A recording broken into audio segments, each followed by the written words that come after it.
মাননীয় প্রধানমন্ত্রী তারেক রহমান সাহেব অসাধারণ। আমি আবারও আপনাকে স্যালুট জানাতে চাই। সত্যিই ব্যাপারটি অসাধারণ। এই মুহূর্তে যারা আমার এই ভিডিওটি দেখতেছেন তারাও প্রধানমন্ত্রী তারেক রহমান সাহেবকে স্যালুট জানাতে বাধ্য হবেন, কারণ এবার এমন এক কাজ প্রধানমন্ত্রী তারেক রহমান সাহেব নাকচ করে দিয়েছেন যা আসলে আমাদের কল্পনারও বাইরে। যারা প্রধানমন্ত্রী তারেক রহমানকে ভালোবাসেন, বিএনপিকে যারা সমর্থন করেন, ভিডিওটি বেশি বেশি করে শেয়ার করে সবাইকে এই চমৎকার বিষয়টি জানিয়ে দেওয়ার অনুরোধ রইল। কি হয়েছে এবার দেখুন। আপনারা নিশ্চয়ই জানেন ঢাকার হযরত শাহজালাল আন্তর্জাতিক বিমানবন্দরের নাম একসময় জিয়া আন্তর্জাতিক বিমানবন্দর ছিল। সে খবর নিশ্চয়ই আপনারা জানেন। এরপর গত আওয়ামী লীগ সরকার জিয়ার নাম পরিবর্তন করে নাম রেখেছে হযরত শাহজালাল আন্তর্জাতিক বিমানবন্দর।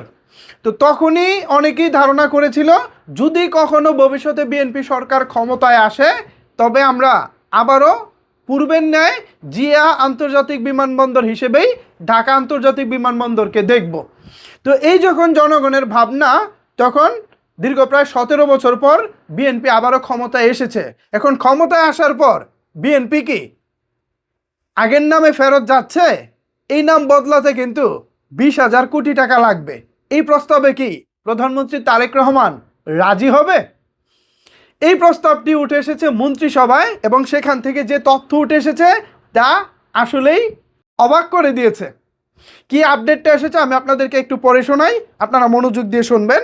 এখানে আপডেট হচ্ছে মন্ত্রিসভায় প্রস্তাব উঠেছিল হযরত শাহজালাল আন্তর্জাতিক বিমানবন্দরের নাম পরিবর্তন করে আবারও আগের মতো জিয়া আন্তর্জাতিক বিমানবন্দর করা যায় কিনা।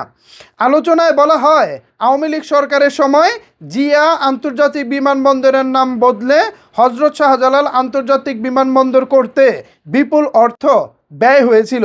এখন আবার নাম পরিবর্তন করতে গেলে নতুন করে প্রায় 20,000 কোটি টাকারও বেশি খরচ হতে পারে। প্রস্তাবটি প্রধানমন্ত্রী তারেক রহমানের কাছে গেলে তিনি তা নাকচ করে দেন। তিনি বলেন, নামে কি আসে যায়, শুধু একটি নাম পরিবর্তনের জন্য এত বিপুল অর্থ ব্যয় করা যৌক্তিক নয়। ওয়াও, স্যালুট মাননীয় প্রধানমন্ত্রী তারেক রহমান সাহেব, স্যালুট। দাঁড়ান, আরেকটু লেখা বাকি আছে।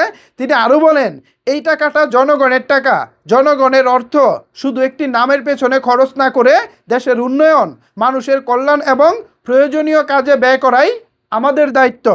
যে প্রধানমন্ত্রী 20,000 কোটি টাকার ইগোর চেয়ে জনগণের ঘামকে বেশি মূল্য দেন তাকে মোকাবেলা করা সহজ হবে না।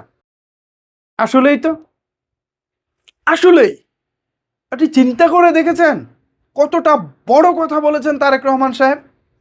এই টাকা জনগণের টাকা, এই টাকা জনগণের কল্যাণেই ব্যয় করা উচিত।